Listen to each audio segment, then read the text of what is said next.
guys, this is Empower Hands coming to you. I am doing a medium jumbo size Senegalese twist, and I start mine with a braid pretty much. Some people like to twist it in. I don't think that's the healthiest method, so I start out with a braid about 1 inch. And then right here, you'll see me dividing the middle piece or splitting it in half. And then I am going to roll the pieces of hair counterclockwise. I think I sounded really country just then when I said hair. But you guys get the point.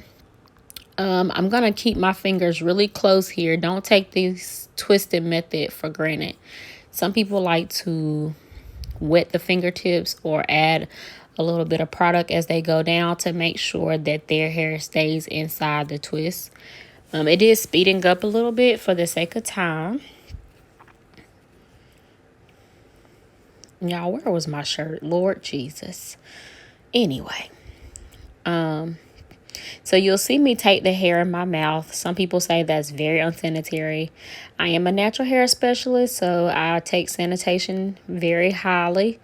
I was just doing that to create less tension on my initial start of the braid. And when I get down to the bottom, the video slows down right here on purpose so you guys can see what method I'm using to seal the ends. I just take a small strand of hair, do a slip knot, and whoop, just pull it right through.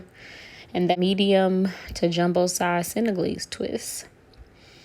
This style typically will last you about a month to a month and a half. I had some braiding hair laying around the house during this pandemic, so I thought I would do my hair. And there's me again. All right, guys, I hope you enjoyed this video. Be blessed.